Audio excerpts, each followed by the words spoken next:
Allie. I'm a nutritionist and a yoga teacher and author of the Smoothie Book. And I'm here to talk to you every week about nutrition topics. This week, we're going to be talking about walnuts right here. Delicious. And we're going to talk about what they are, some history, some background information, some interesting pieces of information about walnuts, and health information, and then we're going to make a recipe for no-bake energy bars, no-bake granola bars. I'm just looking at the recipe. I have it up on the wall right over there.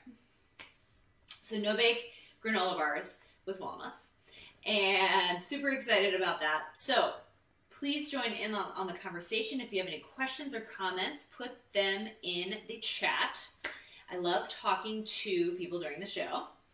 So, let's talk walnuts. I found out so much interesting information about walnuts. They are basically a superfood. I know that that's kind of a loose term to use for a word because not one food can have everything, but this one has a lot of good stuff. So, let's talk walnuts. Okay, so what is a walnut? A walnut is a nut from a tree, and the family that the family of trees is called Juglandaceae, and the actual name of the walnut is called Juglans regia, which I found out this is Latin for Jupiter's royal acorn. Interesting, very interesting. So, as we know, walnuts are rounded, single-seeded stone fruits of the walnut tree, and we use them for the meat that's inside this stone fruit. So, the husk of an unripe walnut is green, and then once it ripens, you can pull the husk off, and then you see that outer coating of the shell, and you can buy walnuts that way in the shell, especially around Christmas and things like that. You use the nutcracker, and then it's kind of a fun activity. Or you can buy them already shelled, which is how I usually buy them. And these, you can either buy them the halves. So a whole walnut comes with 2 halves. Or you can buy them chopped. We'll talk a little bit more about that in a little bit. But we are most used to eating them raw that way. So, walnuts originated in Persia and spread through Europe and Asia and basically the rest of the world now. And so some say Persia, some say they originated in the Mediterranean region in Central Asia, and have been part of the human diet for thousands and thousands of years. So great. They're so good. English walnuts and black walnuts are the 2 main varieties that we're most familiar with. The kind that we will typically see in the grocery store is an English walnut. The English walnut, called Juglans regia, so the one that we're used to, originated in Persia. And the black walnut, Juglans nigra, is native to eastern North America. So the black walnut has a lot of flavor, but apparently the husk and the husk is very hard, and the shell is very hard, so it's just hard to get the meat out of the middle. So they don't really cultivate it all that much. But I'm glad to know about that, because sometimes you order a drink and it has like black walnut bitters or something like that, and now I know. Now I know that it is a different variety of walnuts. So most of the walnuts in the U.S. are grown in California, and they say that also some are grown in the Midwest. Pecans are similar to walnuts and very close relatives to the walnut. Okay, some more information about walnuts, some ways we can use them and eat them, and all that good stuff. So walnuts apparently are the most widely consumed nut in the world, and we've been eating them for over 8,000 years. The majority of walnuts in the world are either made or grown in California, like we just said, or China. Hey Kelly, hi LA. Need ideas to entice Ben to eat walnuts. Helps prevent developing a walnut allergy. Looking forward to your recipe. Yes, I think you're going to really like this recipe. And I have lots of other ways to incorporate walnuts in our food, actually coming up soon. But this recipe, yes, so, the one I'm doing today gives a lot of different options for these granola bars. I'm using walnuts and peanut butter. I know that Kelly, you won't be using peanut butter, but you could use other nut butters as well. So, thank you for tuning in. Okay, so let's see. So yes, as we said, the walnut meat, we can either buy it shelled or de-shelled. Most of the time we're going to buy it de-shelled, especially if you're using it for a recipe. It's much quicker. But if you want it for a fun snack or appetizer or something like that, buy it shelled. I think that's fun. I might have to do that for the holiday season.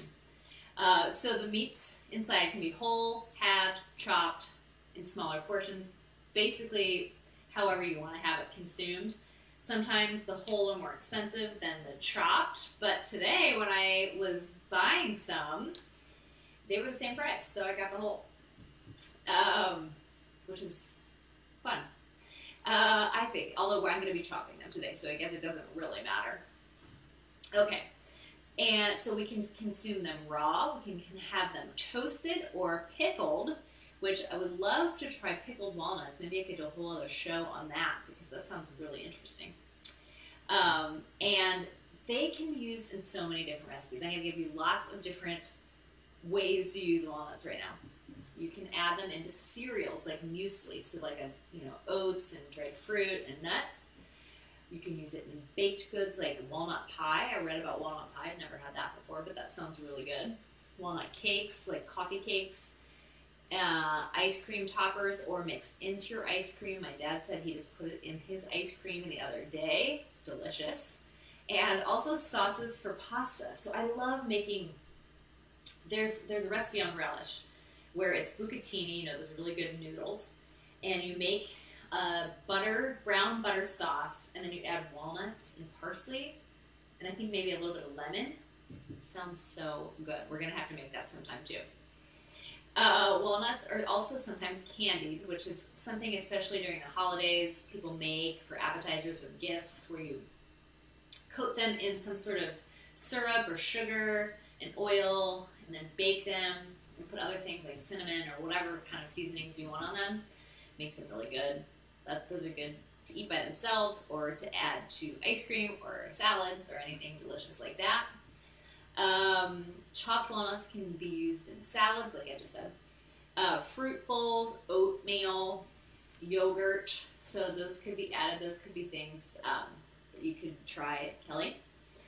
And also good in granola, of course. Vegetable dishes, so like roasted vegetables with walnuts sprinkled on top and maybe a little bit of cheese. So good. What else? Added to wraps, like a veggie wrap, or even like a turkey wrap or a chicken wrap. Add some walnuts in there. So good. And pasta, like I just said. Also, chopped walnuts are also added a lot of times to breads and scones and sauces. So breads, regular bread with yeast, or quick breads like banana bread or zucchini bread with walnuts. I know some people don't like that texture. We like that texture in our house. Or brownies with walnuts. So good. Okay, and dips. So there's this Middle Eastern dip called muhammara, and it's made with roasted red peppers and walnuts, sometimes with breadcrumbs and other spices, and then you puree it almost, so it kind of almost looks like a hummus. So good. So good. We have a recipe for that on relish.com as well, so you'll have to check that out.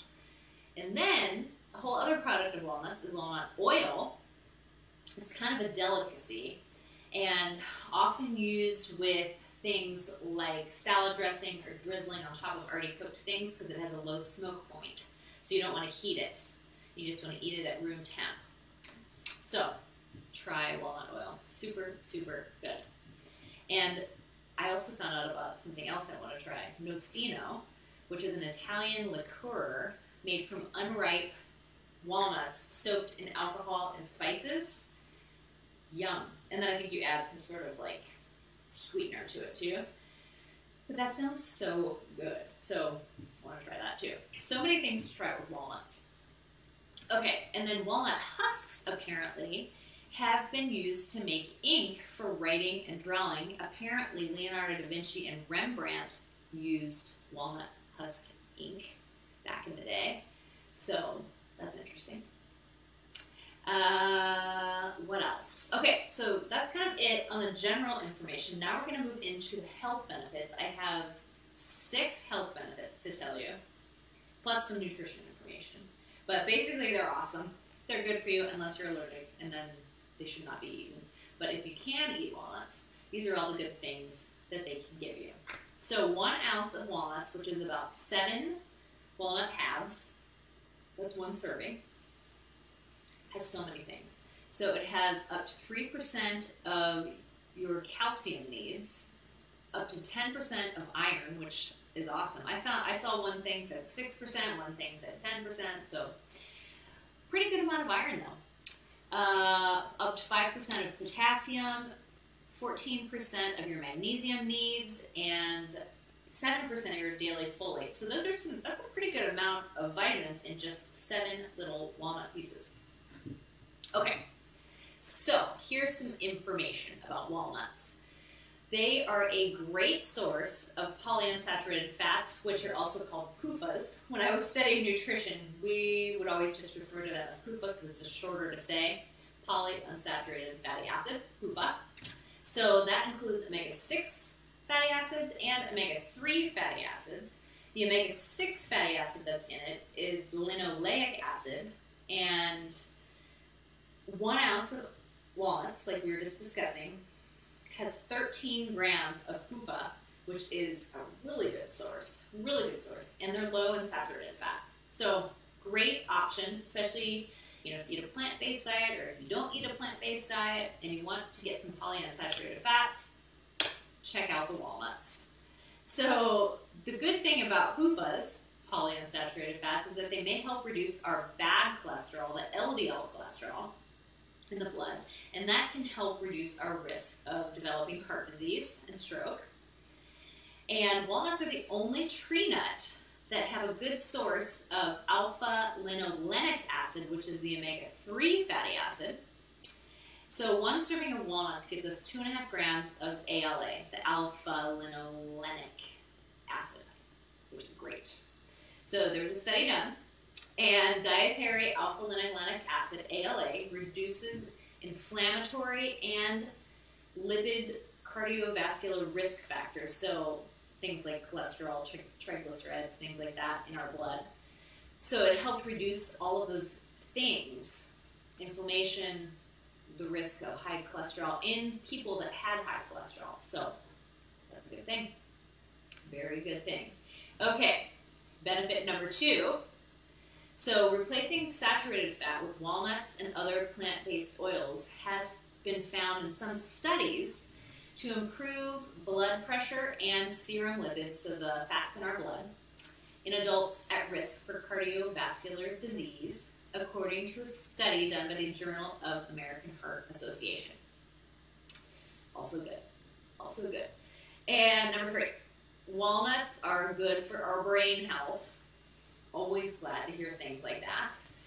So they have found in studies that early and long-term supplementation of our diet with walnuts may help maintain our cognitive functions and may reduce the risk of developing or delaying the onset of cognitive impairments or dementia in our life.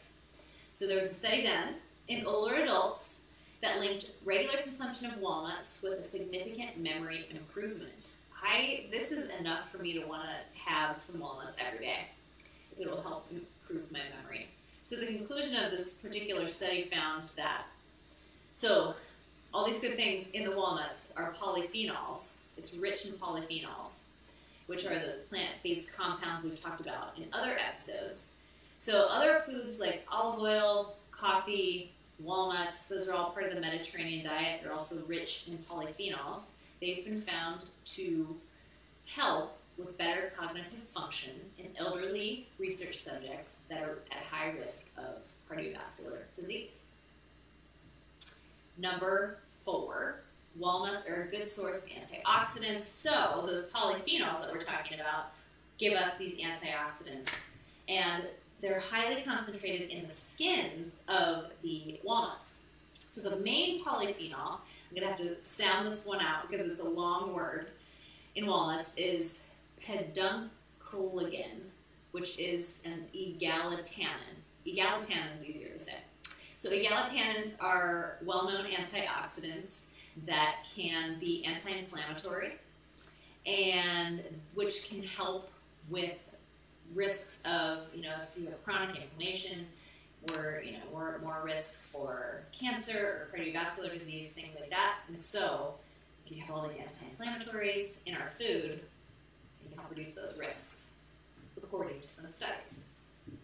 Okay, number 5, walnuts may help reduce the risk of cancer, also due to these antioxidants.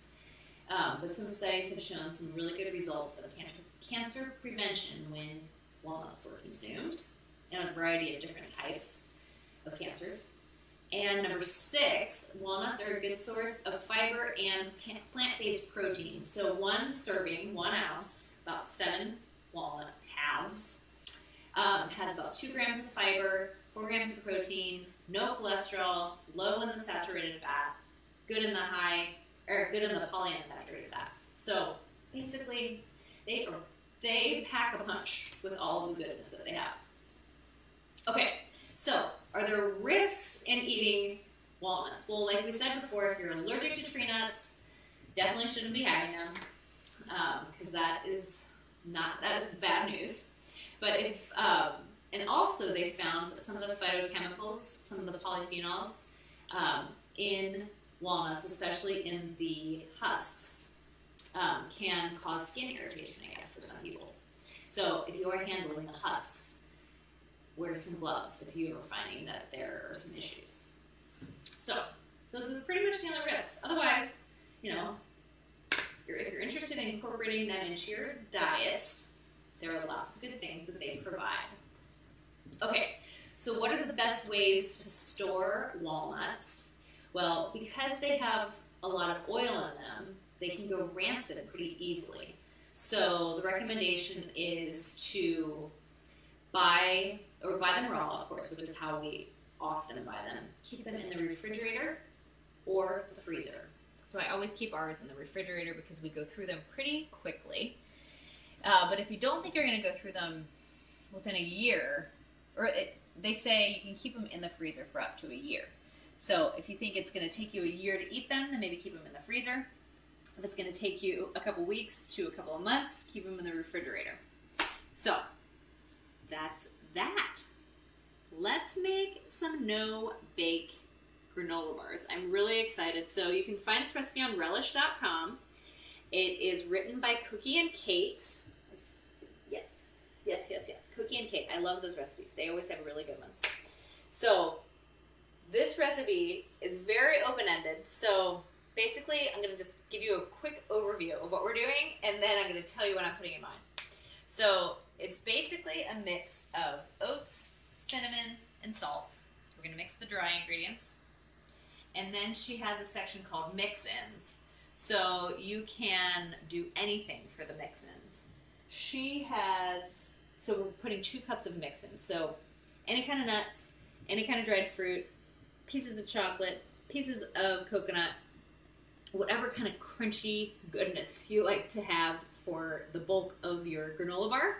I'm doing walnuts and dried apricots. The Turkish dried apricots, because those are just so delicious. So those are going to be my mix-ins, but you can put any mix-in. And then we're going to use peanut butter. So she calls for peanut butter, honey, and vanilla. I'm going to use peanut butter, maple syrup, and vanilla. But you can use any nut butter. Sun butter, like sunflower seed butter. You can use almond butter, cashew butter. Trader Joe's has a really good one called mixed nut butter, and it has Brazil nuts and macadamia nuts and all that kind of stuff. So whatever you like. I love peanut butter, but you could use whatever you want. So that's basically it. We're mixing that all together, putting it into a baking dish, pressing it in firmly, put it in the fridge, and that's it. So here we go. I'm really excited. I'm really, really, really excited. One of my former colleagues used to make a really good energy bar like this, and once I started making that, or got the ingredients together, I thought of her and I thought, this is gonna be like those. I'm really excited. Okay, so we're gonna start off 1 3/4 cups of rolled oats. So she says old-fashioned oats or quick cooking, either one. I'm using the old-fashioned. And if you want this to be gluten-free, you can always buy gluten-free oats. That's just what we happen to have at our house, but it could be any kind. And then the recipe calls for a teaspoon of ground cinnamon. I love cinnamon, but I cut that in half because I just want a little bit of a cinnamon taste. So I did half a teaspoon. All right. And half a teaspoon of fine sea salt. So I felt like I want to have less than that as well. So I'm doing 1/8 of a teaspoon because I want that salty flavor, but just not a ton. So I did 1/8 of a teaspoon, but you can do as much as you want. Okay. Okay, I think that dish was a little bit wet because the salt was kind of caught in there. Okay, now we're gonna stir this all together. I have a spoon with some holes in it to make it so that you can use a fork too, just so you know everything's kind of evenly combined. Oh my gosh, the cinnamon smells really good. This is a very good fall recipe to make. Oats and cinnamon just always make me think of fall. Okay. And our son is having a friend over after school. I thought these would be a great after-school snack. Okay, that seems pretty evenly mixed. Okay, next we are going to chop the mix-ins. So I have walnuts and I have dried apricots. So you can either put them in the food processor or a blender, or you can just hand chop them. I figured these are pretty easy to chop. So, and then you kind of have a little bit more control over how chopped they get. I'm doing it this way, but whatever works for you. Or you can buy nuts that are kind of already chopped too. And then if you use like dried cranberries and chocolate chips, you don't have to chop those because they're already small. So, lots of options. Okay. I thought I saw a comment, but I don't think I did. Okay. So, let's see. I just want to make sure that the apricots are kind of about the same size as the walnuts. Yeah, but really, you can chop them as finely or as largely, I guess, is the word, or rustic. Anything that's kind of unevenly chopped, I always think is called rustic. So you can go rustic, or you can chop them finely. We have options. We've got options here. I'm going kind of in the middle. I'll show you. I'll show you the texture of them. Okay. I think that's looking pretty good. All right. Now I'm going to mix it up a little bit so they're even. All right. So I'll show you. I'll show you the texture. Here we are. Looks really good. Okay. So now we are going to mix. Okay. I'm going to put this. I'm going to switch this actually. And we are next going to put the liquid ingredients. So the peanut butter.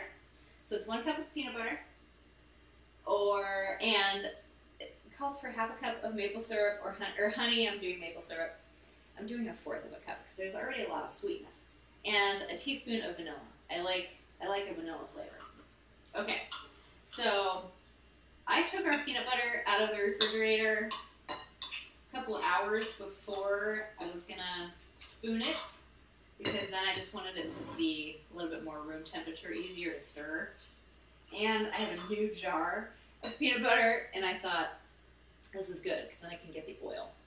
Okay, I'm going to put this in the sink. I'll be right back. I'm back. Okay, and a fourth of a cup of maple syrup, honey, agave nectar, whatever kind of sweetener you like. That's liquid. And we've got our teaspoon of vanilla. So she recommends in the recipe to mix all that together in a bowl and then pour that over the oats, but I'm just going to do it all at once. Okay, now she says to thoroughly mix, and this was making me nervous because it makes it sound like, how did she say it? It was good. Use a big spoon to mix until they're evenly combined. This takes some arm muscles. Okay, so I was getting nervous. This is going to be my workout for my right arm. And then, when do we add the mix-ins? Okay, I think we do this first, just to kind of get a good base. Yeah. Oh boy, this looks good. This looks like cookie dough. I love cookie dough. So anything that's going to taste like cookie dough is going to make me happy. Okay, so this is pretty good. Now I'm going to add the mix-ins. All right. And the walnuts and the dried fruit. This is going to be such a hearty little snack. Okay. Okay, this is where I think she's saying we need to use some arm muscles. Which I agree. So basically it says to make sure all of the oats look very hydrated. So pretty much so that everything is really, really, really, really evenly combined. Oh my goodness. It smells so good, and you wouldn't think something like this would smell so good because it's not cooking or anything, but it smells delicious. Okay. I think everything looks pretty even, but I'm just going to do one more good stir. And this looks like a really healthy, delicious granola bar. Okay, now, I need to rewind a little bit because she said take 2 pieces of parchment paper and crisscross them in a baking dish. So I cut them so that they're evenly, like this piece fits perfectly on top of the other piece, but it's making a crisscross shape because she says it makes it easier to just get them out when they're ready. So we're just going to scoop this in to the dish. Oh my goodness. Looks so good. Okay, and I brought another spoon here just to help clean off the original spoon. And then you're just going to press this into every corner so it's all evenly pressed. And then we're going to take, okay, so do as much as you can with the spoon. Okay. Then we're going to take a piece of saran wrap and put it on top. This is good because it doesn't really, it'll be easy to pull it off. It's not going to stick. Okay. So press this. And then this is good for when it's in the refrigerator too. So that's totally covered. And then she said to take something like a cup. So we're going to take a pint glass and just really press the granola bar into the pan. So it's really firmly pressed in there. This is working really nicely. It makes you feel super strong to do it this way instead of just using your hands. To have this tool is good, or a coffee cup or a bowl, whatever works. Okay, and then we refrigerate it for, let's see, okay. Cover and refrigerate for at least 1 hour, preferably overnight. So 1 hour is probably as long as it's going to last for me because I'll want to try it this afternoon. And we're going to share it with our friends after school. But I'm sure there'll be some left, and then we'll see it. Well, I'm sure it'll taste really good tomorrow morning, too. Okay, so thank you all so much for joining the show. Have some walnuts. Lots of good things about them. And have a great rest of your day. I will post pictures of this outcome tomorrow or this week on Instagram. Thanks for joining the show. See you all next time. Have a good day.